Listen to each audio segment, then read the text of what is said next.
business, bro. You know, Army and Marines, we always have this rivalry between each other about how, oh, Army, you know, it's a lot more tougher. Marines are a lot more tougher. So now, you know, we have a Army veteran like myself, Marine veteran like yourself.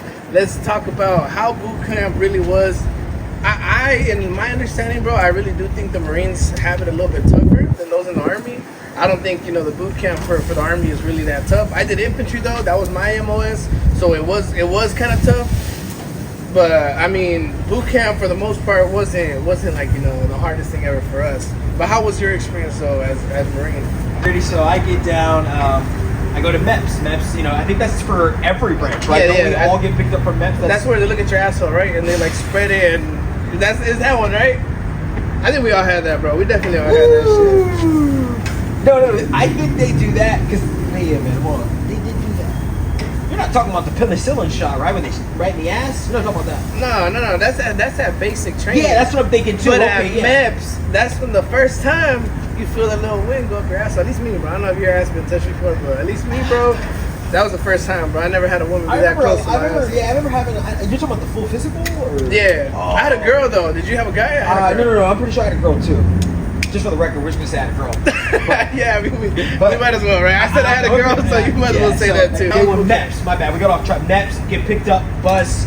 We're good at first. Our last humane stop and our last good little feel-good stop was Denny's. That's where we stopped at. So, really? you know, 40 of us on that. 40. I would say 40. I think it's 20 each side. I'm not sure. Yeah, but did someone could quote me on those big ass boats. The MEPS from here in California? Yes. Yeah. Okay. Yeah, and I went to San Diego, MCRD San Diego. Okay, and then from there they Hollywood Marines, baby, right here. Whoop. That's what's up, bro. Shout out to all them. Hilton Marines. I mean, it is what it is. You know, I know y'all got y'all sandflies, but I'd take sandflies over these fucking hills any day. Hey, you know what's crazy, bro? I really don't understand what he's telling me. That's the crazy part. Yeah, so there's a whole this is a whole nother topic, but there's a whole little rivalry between Hollywood Marines, MCRD Marines, and Pendleton Marines. Not Pendleton, fucking Paris Island Marines. Yeah, my bad, yeah. Army boot camp, like when I first got in, bro, so I was 17 years old, bro, when I got in.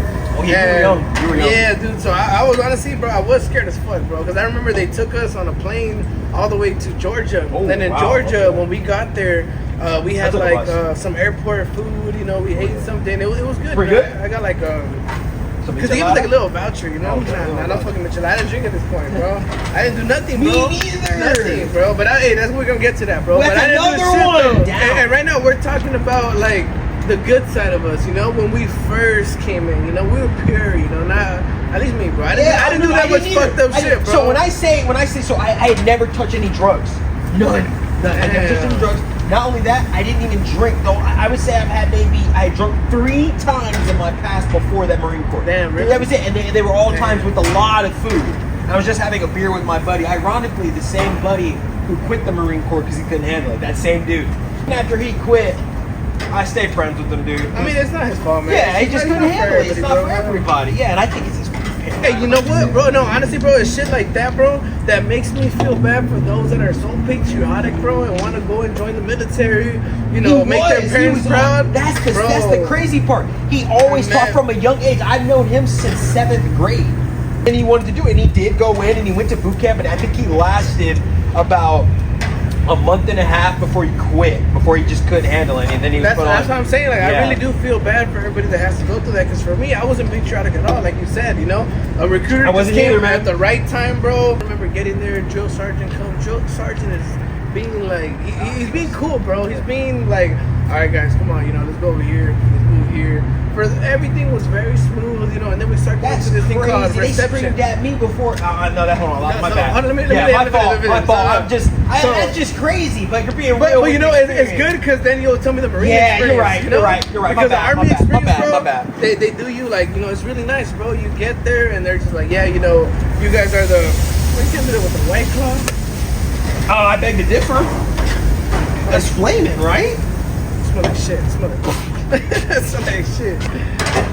this is your meet, bro. You're Georgia, you know, they treat you nicely. You get into this thing called reception. You get there, and that lasts about 2 weeks. That's where they are starting to make you look like a soldier, but you don't become a soldier yet. They just make you look like one, right? They get you your uniform, they get your boots, they get your shirts, boxers, but let you eat whatever you want, bro. Oh, You want to get some ice cream? What? Get some ice cream, bro. That's not how it was for us. But then once you get to actual basic training, bro, once you get on those buses, think about it, bro. Now I'm not scared of this shit because I know it's fucking fake. But 17-year-old me, I was fucking terrified, bro. All you hear is these fucking explosions, just everything. I see fucking flames, bro. Drill sergeants are throwing shit at us, bro. I'm thinking we're getting shot. I'm like, what the fuck, bro? Like, no, like I was literally. They do that for you guys, bro. They do that fucking nuts. There's smoke everywhere, and we gotta carry our 2 bags, so we're just fucking falling everywhere. Like it's now when I think about it, I'm like, man, that shit was some bullshit. I can't believe I was ever scared. But at the time, bro, I was fucking terrified, bro. I thought we were gonna fucking die. Bizarre, bro. But how was yours, though, bro? How was yours? How okay, was and it's crazy because that's not even the full story, huh? Like I know there's more. No, there's more because it was shittier. But yeah, but talk too much. You know what I mean? But like the overall experience. I mean, obviously it goes on. You didn't even talk about the medical part where you have to get all those shots. Right, you know what I'm talking about? Bro. Yes, see? Yeah, that's what I'll do mine. I'll do my little intro. You just did your intro. No, it's just a little because basic training, you know, I've deployed already. Yeah. You know, you too, you've Me gone too, overseas. bro. Oh yeah, you know. So bro. I mean, there's really constantly overseas. I got more stories now. Basic training was like 5% of what I did in the military. You get me? Yes, So, but it's crazy because it was still so much. This is why regular civilian people will never really get it, bro. I'm not hating on like people who didn't go in. I'm just saying, no, like, of course. they just got like you got to understand. No, it's just they have to understand us that we did something. Yeah, we don't want an appreciation or like. No, I'm not looking for that. I hate that shit. Just understand why I'm fucked up in the head, bro. Yeah, so when you see crazy nigga screaming when he starts drinking, give him a little bit of credit. He might have been a veteran. If he's not a veteran, then that nigga just be crazy. Go ahead and you know, call 911, do whatever y'all normal white people do, whatever, whoop-de-whoop. But for everyone else, you know, that may be an old fucking veteran in Vietnam. We got a couple of those motherfuckers still living out there. We got Persian Gulf War vets, you know what I'm saying? We got Syria, fucking Nigerian vets, like my boy right here. You know what I'm saying? So they're, you know what I'm saying, they're still out there. So that's my point. Is you gotta give a little bit of credit, man. But, you know, guys, some people are doing better than others, but not everyone, man. It's rough out there, bro. Especially if you live in this godforsaken state, fucking California, bro. Fuck this state, bro. I gotta get the fuck out of here. Everyone else who's living in those good states, you know what I'm talking about. I'm not gonna name a state, Texas, but you know what I'm saying? You're good.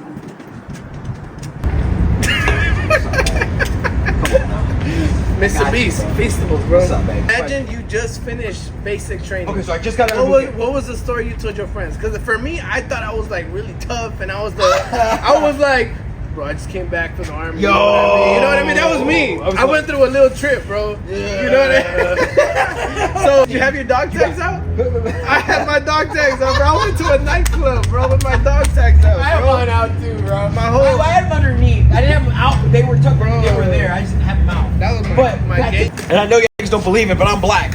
You know, he's brown. So let's get that right. I'm the black one. Yeah, for me, I picked 11 Bravo, which actually I didn't even pick 11 Bravo. I just picked infantry. The reason I picked it was because my recruiter was like, yeah, you said you want to leave ASAP away from Fontana, California. I'm like, yeah, man, I want to be con in the next couple days, you know, if it's possible. He's like, yeah, man, I got you infantry, you know? And I'm like, and the reason he picked infantry was because like, I want to make a difference, you know? I want to make a difference, and I want to be, you know, someone that people are going to respect when I get out. Bro, this motherfucker did not have to pick infantry. I would have been okay with being a damn cook, bro. I could have made up some stories. I should have brought my pay. Damn it, I didn't bring my pay. Fuck. That's why I need to smoke so fucking fast. The thing, that's what you're getting wrong. I didn't pick the MOS. The MOS was picked by the Marine Corps. Oh, you know what's crazy, bro? Yeah, that's called an open contract. They picked it. I didn't pick my MOS. Oh, they shit, I didn't know that. Yeah. Because for us, we get to pick what we want. Damn, so you guys just rolled the dice, huh? Yeah. It is crazy because then I went to Hawaii, which was borderline the same as Cali, maybe a little bit worse just because it was just as expensive, maybe even a tiny bit more. Yeah. Oh, that's true. Hawaii is milk is like fucking crazy. Yeah, huh? exactly. I think Hawaii is the most expensive state. I It's bet. between Cali and Hawaii. I've- So they ended up picking me as a 0352 combat engineer. 352, okay. Yeah, Infantry infantry. as well, Yeah, right? 0311s is the standard rifleman. Okay. 0311s. Yeah, those are our guys constantly in the front line and doing the diligence and the damage and fucking up all types of motherfuckers. You know what's crazy, bro? When I joined the infantry, bro, I remember like I felt like I was so much better than everybody else, and I was like the main motherfucker. But honestly, bro, once we got into like my first combat deployment, I realized I'm like, damn, bro, everyone plays such a precise role for the mission to get done well, you know? So It's that was very something important, that man. That I realized, coordination, bro. That's why we always do those drills, and you know what I'm saying? Like, it's very important for the squad leader to always be on his toes, and you know what I'm saying, whether it be to tell us to get down, you know what I'm saying, he'll do the hand signals and the coordination responses and shit like that. Like, and it's all crucial, man. It's all crucial that you know what the fuck you're doing out there, man. No, I understand that, bro. I definitely do. Imagine being the one dude that didn't get down when everyone else got down. That's gonna be you getting shot. Exactly. Like, yeah. Exactly. No, In yeah. a nutshell, yeah, that's it. You were stationed in Korea. Yeah. Well, no, I was stationed in Okinawa originally, and then I branched out. Oh, okay. Because that's So, where you know, Marines go. That's where they especially from Hawaii through Okinawa was like right there. That's a 6-hour, 7-hour plane ride. See, how was your experience going over there? How was that? Japan was awesome. I went through all the different bases, Camp Hansen, is it Kaiser? Correct me if I'm wrong, but all the there's a lot of them that are stationed, like a lot of camps in Okinawa, and there was specifically one camp that I went to. I think this is Kaiser. I think it's Camp Kaiser. I might be wrong because I was stationed at Camp Hansen, but I think it might be Camp Kaiser. I could be wrong, but I just know there were Japanese people protesting us to get the fuck up out of here. I was like, damn, that's kind of fucked up, right? I thought we were allies, but you got some old motherfuckers with signs and all types of shit protesting, get the fuck up out of here. And I'm like, damn, bro, I'm in uniform too, and I'm seeing this. I'm like, yo, it's kind of fucked up. I was a GME driver too. I had my Japanese GME license. I still got it. It might be expired now, but it allows me to drive, government vehicles out in Japan. Which, by the way, that fucking sucked. That's a whole nother story on its own. Is it like that was awful, they bro. drive on the left side instead of the right side? Yep. Not only that, but the roads are tiny in Japan, bro. And I was driving I drive different vehicles, but my main vehicle was this van. It was like a van, and it was a big van. And driving that on these tiny roads, that sucked. It was fine on the highway, but on the side streets, oh no. We went to East Africa. So over there, when we went there, it was, I believe it's still part of Operation Enduring Freedom. I'm not too sure though, but it's Which operation was that? Operation Enduring Freedom. Enduring Freedom. Oh, okay. Yeah, it might be. I'm not entirely sure on that either. That's like an officer's thing. 'cause Yeah. that's what I'm Neither saying, one of us bro. are officers. I Bro, don't say. no, we're not, We're both bro. enlisted. So, Yeah. George, you want me to Yeah, finish it motherfucker, off? I'm gonna eat it, goddamn. Goddamn. All right, sit down. I like how you. Sit down. Don't eat it. That's what my plate George is is. like, I'm gonna fucking eat it. Yo, next question. So like I was saying, bro, my worst time, bro, which actually wasn't even my first combat deployment. It was my second deployment, which I wasn't even there for like more than a month, bro. I was like pretty much there for a month in Korea. And the reason it was so bad, bro, was because I was already a sergeant, right? Yeah. And when they told me That's to be go nice. there, I never reached that rank, but E5. See, That's a nice rank. In the Marine Corps, cool. that's a beautiful rank. It's because you guys take a little bit longer to, It's hard, yeah. progress, Don't know. But they're- Anyone that was in the Marine Corps, they know it is hard to pick up. Yeah, that's true, bro. It I've is heard that. hard to I've pick heard that up. a lot. That is very true. Like they do them dirty because in the Army, you still gotta go to a board to become a sergeant, but it's not too hard, Like if you know what you're doing and you know what the mission needs to have for it to succeed, like just you about can that. bullshit it almost. But Marines, basically. no, I know they're a little bit more extra. They are, bro. I mean, they Even go the way from you look, the you know? uniform, the way your face looks, perfect shave, and little wrinkles in all that shit matters when you're like, it's crazy when you're going on board, man. Anyone that knows fucking E4 and above knows what that's like. It fucking sucks because board starts once you hit E4. We're going into an NCO level. For us, that's E4. And it's a big deal in the Marine Corps because corporals can take on a lot. And E4s out there know. But then E5 sergeants could take on even more. And then it just goes up from there. I mean, there are E4 and 5 billets. E4 and E5 billets that hold staff NCO and gunny billets. Shit like that. I held an E5 billet as an E2. when I got stationed to Tokyo, Japan. Camp Fuji, not Tokyo, Japan. My bad, but Camp Fuji, Tokyo, Japan was near Camp Fuji. It was like it was an hour train right away. I had a good time out there. Anybody that been to Tokyo, woo! That red light district exists over there? That's not. We're not talking about that. I don't need to know about that. even You experienced know what I'm none of saying? that. Like, yeah, be careful out there. Anybody that's been to Japan in the shadier areas, you know what I'm talking about. Watch your back. Get your battle buddy. That's very important, bro. Even when and this is one thing I stuck with. I never went out by myself to a certain extent. I always went out with at least at least one or two people. Battle buddies, what they call it. They always say this in the Marine Corps. I'm pretty sure I would think they do this with every branch. But in the Marine Corps, because we deploy, we go to these foreign countries, right? We go to these Africa. I mean, I still do that to this day, bro. That's what I'm saying. You bring a battle buddy. Is that not like you got guys somebody with know? me. That's a big one. You bring a battle buddy, someone you trust, someone that you know is gonna have your back, someone that maybe doesn't drink as much as you do. Because I drink a lot, so I always brought someone that didn't drink as much as me or barely drunk at all. Well, as a that's matter of smart. fact, I had a person that stayed sober through the Marine Corps. I don't know how he did it. His name was Big Rock. Anybody know Big Rock out there? Too much information. Damn, edited that out. I ain't trying to get my unit out there because that's too much. Rock. Anyway, and he never drunk. He was a legend. I have the utmost respect for this brother because how do you go through the Marine Corps? Anyone that's been in the Marines know what we go through. Mackey Hall, fucking 29 Palms. We all know the struggle is fucking real. North Carolina, Camp Johnson, Camp Lejeune. I know it. I know it all. We all know it all. Any Marines know it all. And that's my point being. This motherfucker went through it all with no drinking. How the fuck do you do that? He's a goddamn legend is what he is. So that's Big Rock. I drunk ungodly amounts. Straight up, I'm gonna be real. I drunk ungodly amounts of alcohol. I should be dead. So that was my.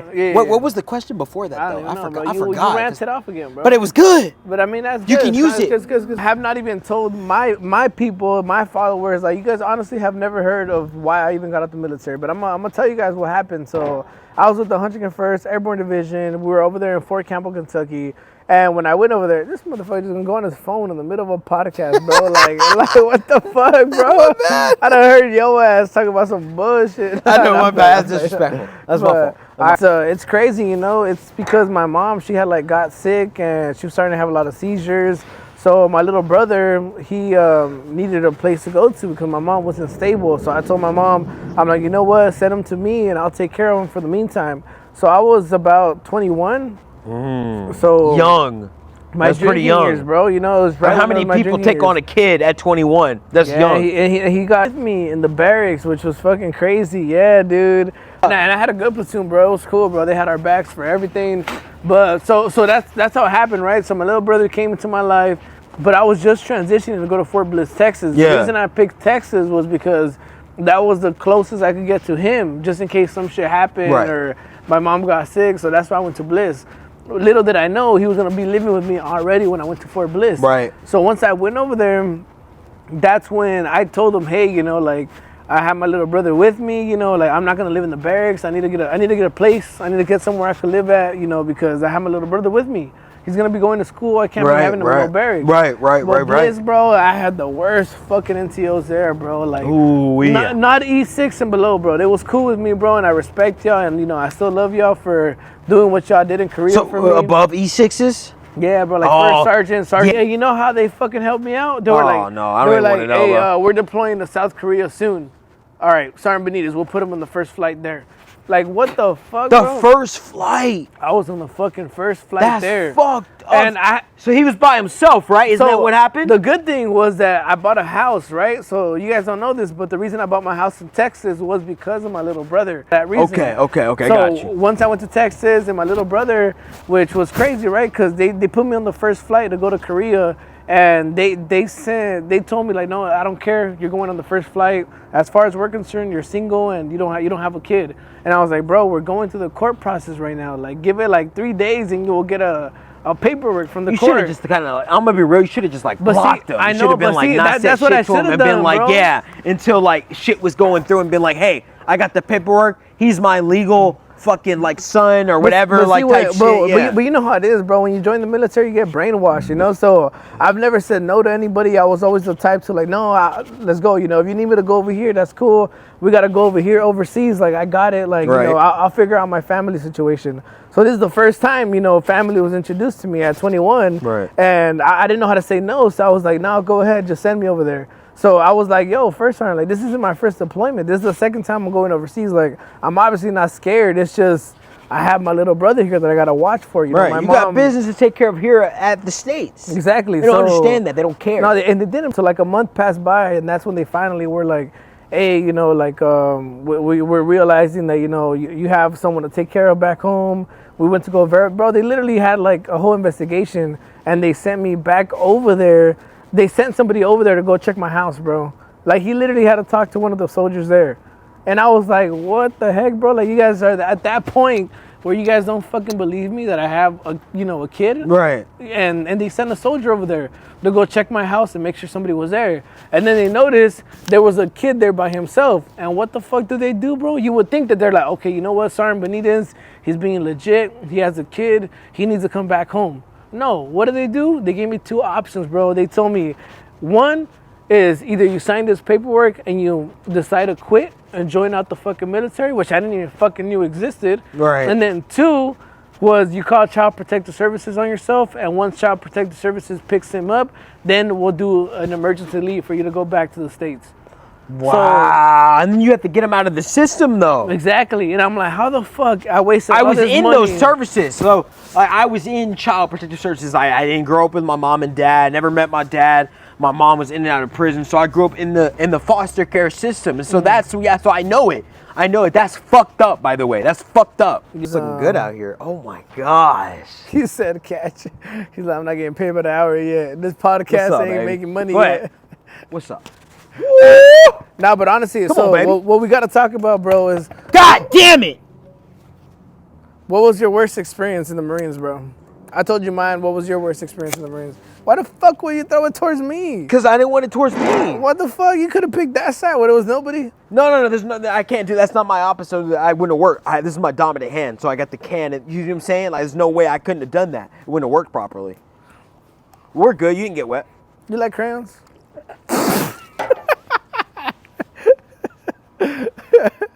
I was asking, bro. Don't fucking say that. Don't fucking say that.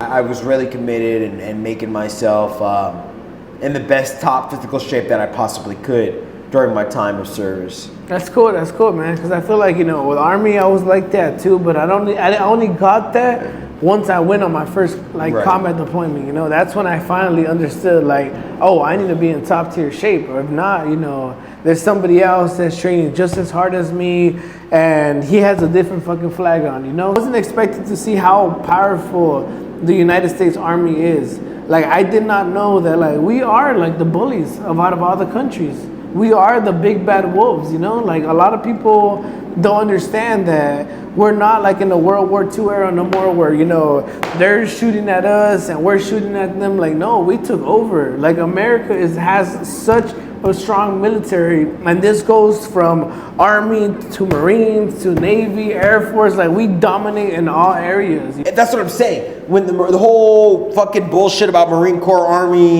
you know what I'm saying, combat dilemma, whatever, we're all in it at the end of the day. Marine Corps comes in and pushes it out and opens it up for the Army to come and occupy. Marine Corps pulls out then, and then Army holds it until, you know, either we don't need it anymore, or we just hold it until And you know what, otherwise you know- said. And that's my point. And then if some bullshit comes down, guess who's defending it? Dudes in the Army still holding that same station.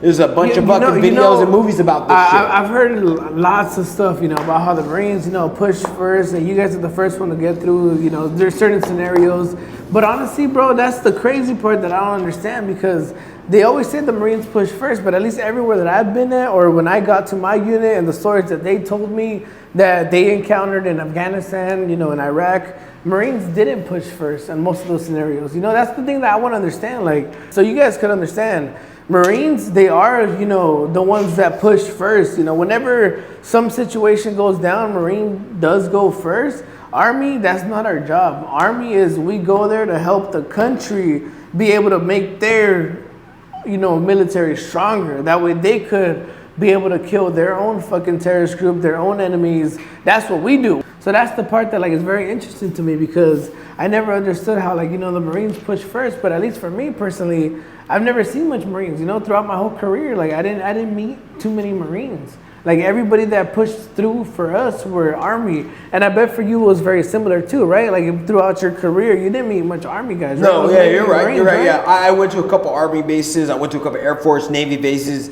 And I met my fair cut, but when it came down to being out there, a lot of the times, I did not see a lot of Army dudes out there. It was just Marines, right? Yeah, it was just a lot of Marines, some Navy corpsmen, and that was the reason we never really see each other throughout the bullshit. You get me?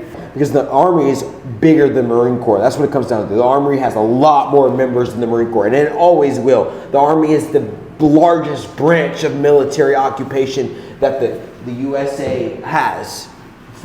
We'll fuck someone up.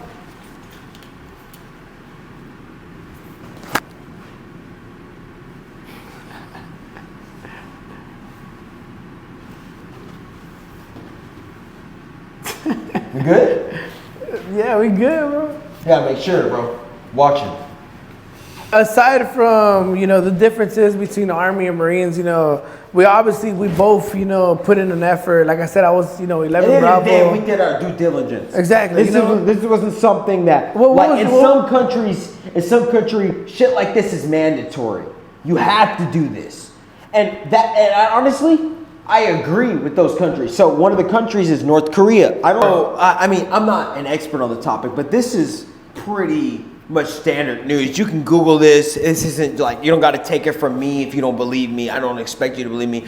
I assume you'll do your own research. But yes, North Korea is one of the only countries that does this, that requires mandatory military service. I forgot what the minimum was. I want to say it's 8 years. In some nations, there is no choice. You join no matter what, or you go to prison. That's the other option. Yeah. So be grateful. See, now this is the part where I would say that I feel like, not everyone has to join the military, because like I said, we don't all have that strength to do that. And it's completely understandable. But what I would say, bro, is anybody that's in the political office right now should have at least some type of military experience. I agree. Because I agree with you. You can't tell me that they want the best for America if they're not willing to die for this fucking country. Because I am, bro. Though you've already shown it. Yeah. Like when I joined, like I'm telling you, bro, I was like, no, I don't mind. I'll come back in a fucking box with an American flag on top of that shit. I said the same fucking thing. That's how I'm gonna come back. And when my first deployment happened, my first combat deployment, it wasn't even that fucking serious. But I was like, this is the day, bro. I'm gonna come back in a fucking box. You know where it really hit me before the combat deployment, before any of that? Where it really hit me was when I was at MEPS and I was signing my death certificate. Do you remember signing that? And then they were like, okay, so they said it so nonchalantly because they do it all the time with every service member. It doesn't matter what branch you are. They do this with every service member. But they're like, hey, if in the event that you pass away, or in a nutshell, die, who do you want your money to go to? The Marine Corps allows a one-time stipend of $400,000. So, in other words, that's what me and him are worth. Or any of you guys that have already served or are serving currently. You're worth $400,000, unless they changed it. But when I joined, it was $400K. That's fucking nuts. With your situation of how you grew up and shit, who the fuck was that money gonna go to?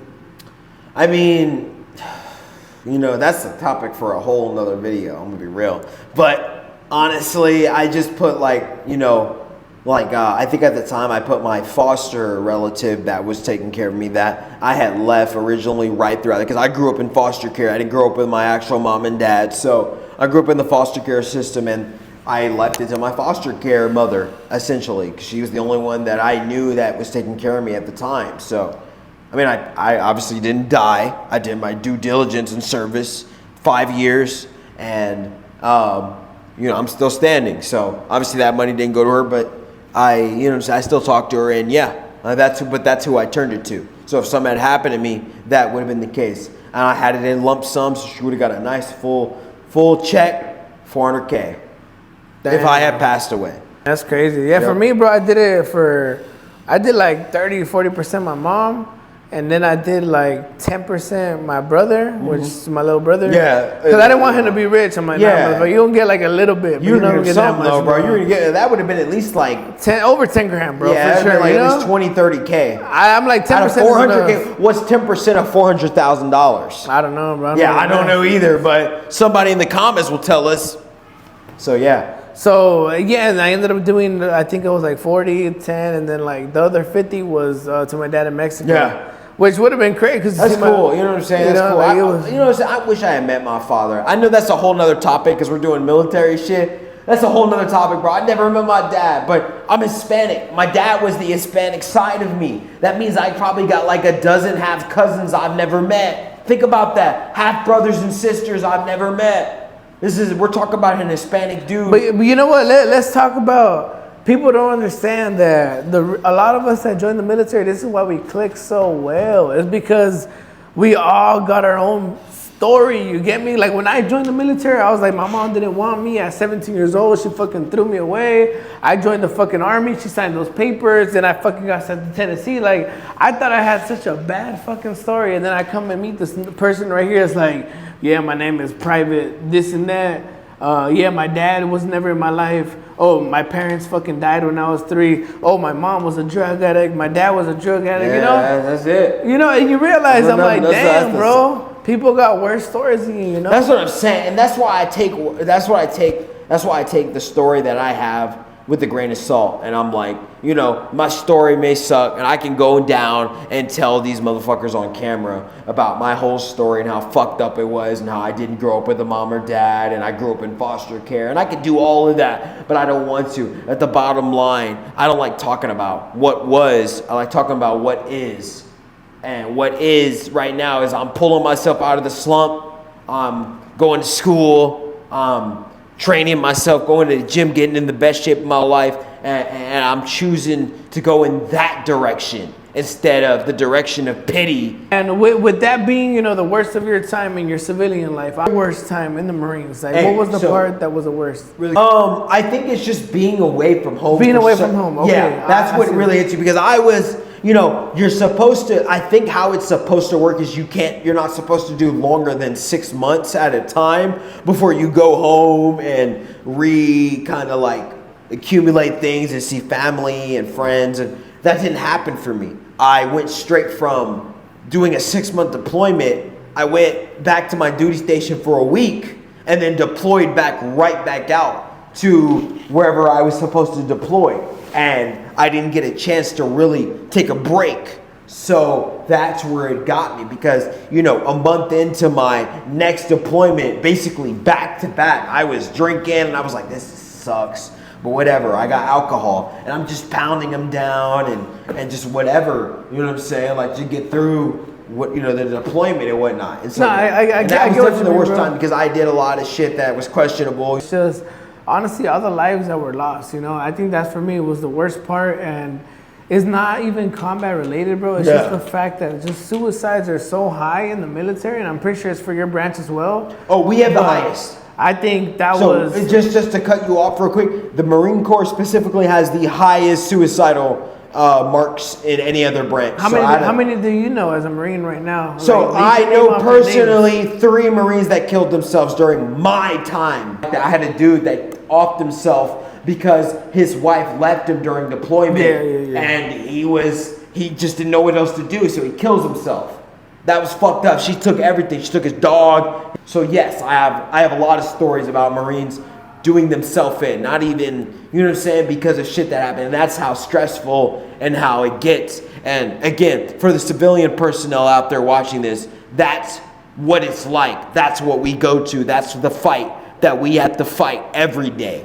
Best time of my life, I would say, was just being with the 101st, being with the Rockersons. You know, there was such a amazing. It was such an amazing time there. You know, they took care of me. You know, I felt like I was part of a pack. Like I remember this one time, one of our friends, you know, he was about to get jumped. Like he got into some situation and a van pulled up and they were about to jump him. But he happened to call me and call another one of my friends. Everyone, right? And they rolled up like 3-6 the whole Mafia status, floor, right? bro. Yep. it was like 15, 20 of us, bro. Like, Yep. we were all ready for some shit to go down, you know? And it was nice, you know, it was nice having that type of backup where I could just be like, it doesn't matter what I say to this motherfucker, but I know I have a whole squad behind me. And he doesn't even know because my squad is tactical. They're all in different spots, you know, they're just watching. It looks like they're dancing over here, but in reality, they're just looking around, making sure everything's going well. So those are one of the best times in my life, being able to be anywhere that I wanted to go and know that I had a fucking backup. Like, anytime, bro, any minute, any moment, I had people that would just step in, you know. And I've had it, you know, before in the time where I was at a club and, you know, some guy want to try to tell me something. And for me, I'm kind of slow, bro. Like, I assume everyone's being nice to me. Yeah. And there was this one dude that, you know, was like, hey, bro, like, what you doing, bro? And I'm like, I'm just chilling, bro. What's up with you? You know, like, what's going on with you? And, you know, all of a sudden I start seeing my squad get closer and get closer to me. And I'm thinking like, oh shit, like, okay, so this man right here, you know, he's not talking to me in a friendly manner. You know, he's talking some bullshit right now. Okay, cool. That's because I knew I didn't just have people that were, you know, just acting like they were tough. Like, I've been to combat. These niggas knew what they were doing. They knew exactly what the fuck they were doing. So, kind of how like me are you, me and you are how right now.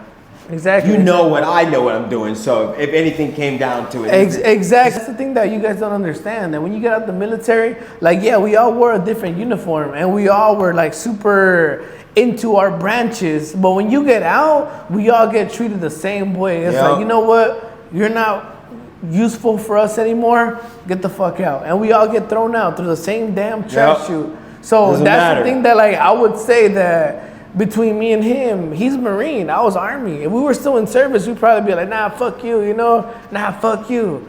But now that we're out, we're realizing like, nah, bro, they've said fuck you to us.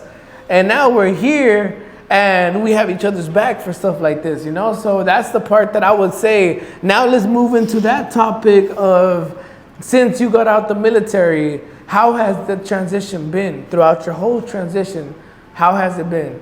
So to start, I'd like to say like exactly what my boy George said. He's 100% right. It gets hard once you get out. Like you won't really know until you're out. You know what I'm saying? You got no more ties to whatever branch you were. It's hard. It's near impossible. And so that's where this really gravitates from. It makes it very difficult, you know what I'm saying, to go back to that normal lifestyle. I thought because I wasn't a World War II veteran, I thought I was gonna have as much problems as they do. Right. But the thing is that, like, I have not as much as them, and I respect them, and I love, you know, everything they did for us.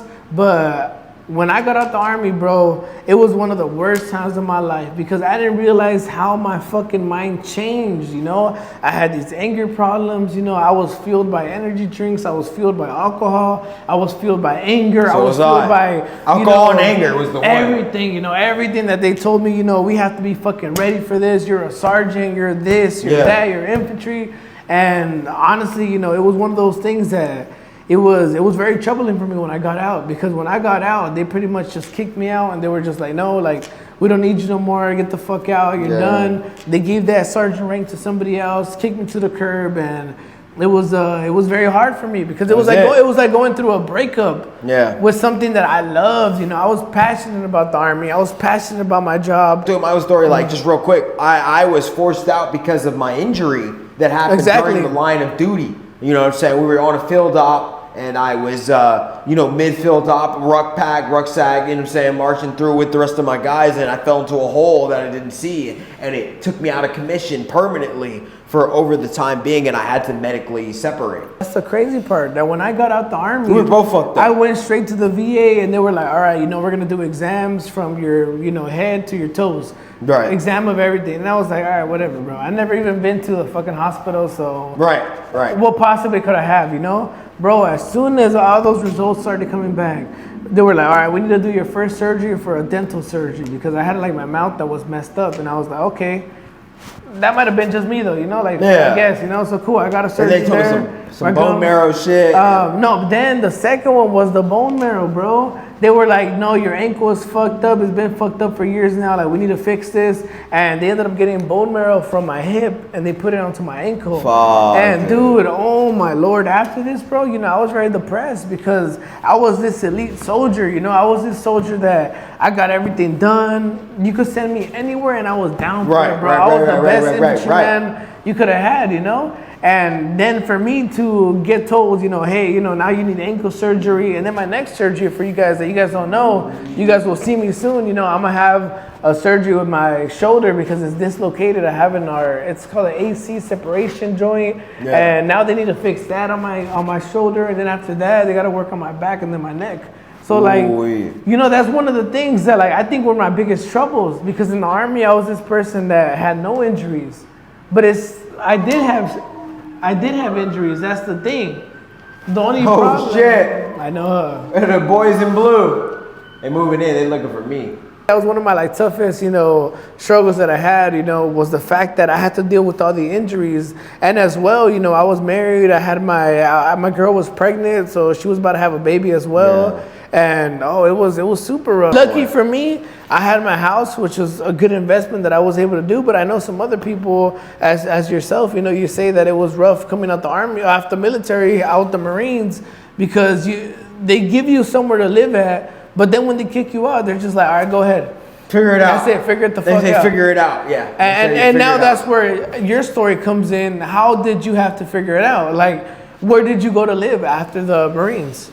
So, I mean, for me, you know, it's not all butterflies and rainbows. I'm just going to be real. You know, I've been homeless, and I've been trying to work through that homelessness and figure it out. You know, I've gone from living in my car to living, you know, maybe roommating a little bit with friends. And then, but you don't mind me sharing this? You know, I actually met him when he was living in his car, actually. That's what I don't mind, because now just about to be 2 years, and I have not been able to get my own place. I've been living in my car, friends, family, couches, air mattresses, you know what I'm saying? Like, just trying to make it, but I have not had my own place to call home since I have been out of the military. That's the honest God truth. That's just. But you know what, bro? I applaud you, because since I met this man, he has never showed me a moment of being upset or being depressed or being sad. Like, he's always laughing, he's always joking. He's loud as shit, but you know what? Marines are just loud as a motherfucker. We got to, bro. We got to get that volume going. We got to, you know what I'm saying? We got to get it going. So this is how we are. But other than that, bro, like, you know, that's one thing why I think we were able to get very close with each other, because I realized, I'm like, if this man could go through a city situation of having to sleep in his car and still come to school, which we go to the same school right now, using our GI Bill, using our education benefits now that we have as veterans, I realized, I was like, damn, this man comes with a smile every day. You know, he comes, you know, ready for school, ready for work. You know, he has a good attitude. And little does anybody know, you know, the situation that he had to go through, you know. He was going to class every day early because he happened to be there already, you know. Like, that's some stuff right there that I would say, bro, you know, I applaud you for that, because that's really what I was like, if this man could be going through the shits and still overcome it and be smiling, you know, that's a friend of mine right there, you know. That's how me and him were able to click very well and very closely.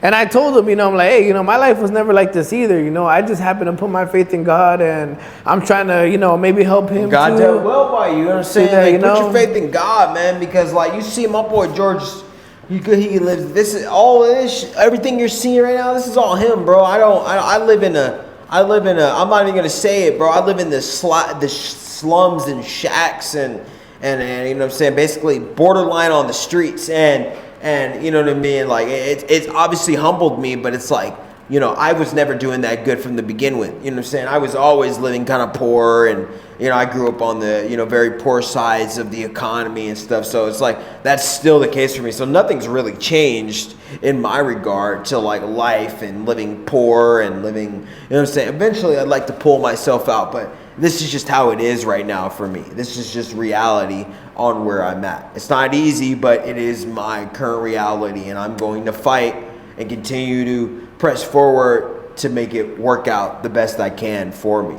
So still fighting to get into a better spot. I'm still fighting to, you know, get into a better headspace, a mental headspace, and allow myself to grow in that form, because it's very hard where I'm at right now to grow in that mental headspace because you don't have anything to really work with. So it's just a matter of like really being like invested in not just giving up on yourself and allowing yourself to continue to push forward with a lot of aspects.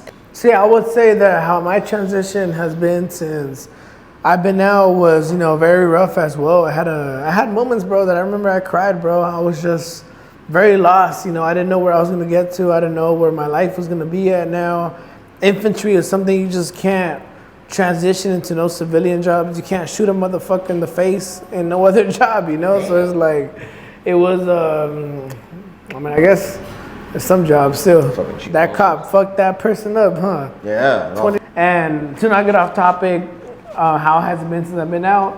Now I'm doing okay. I'm very happy where I'm at. Like I said, my daughter's a year and a half, a year and 2 months now. So it's nice to be able to watch her grow. And, you know, as men, you know, we're just not seen as being in our kids' life so much that now, you know, that's all I want, you know, like, I don't really care, bro. If it's, you know, watching her take her first little steps or her being interested in a different TV show or a different show or the different foods, like, I love seeing all those reactions, you know? And that's one thing that I could say, you know, I'm very happy that I did my time at 17, and at 21, I was able to buy my house, and by 22, I was out the Army, and now that I'm 24 now, you know, it's nice to be able to be in my kid's life. Right. You know, because my parents weren't really much in my life, and I would say a little bit is the way they grew up thinking was right, and another part was just not being financially stable enough to be home all the time, you know. But that's a different topic, bro. That's a different. If you guys want a part 2 on how we grew up,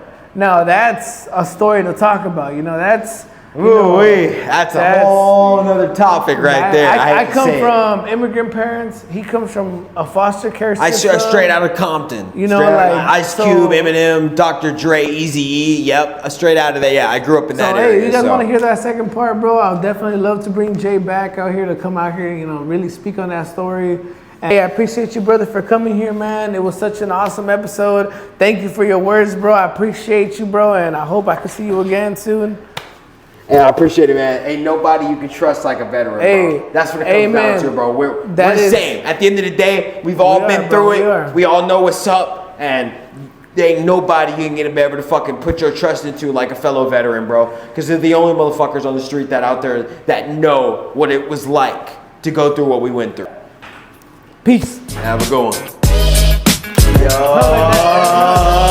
we got it, though, homie. We got it. I'm talking about, baby. I knew we'd get that shit. Oh, nah, play. Don't do that. I was about to leave.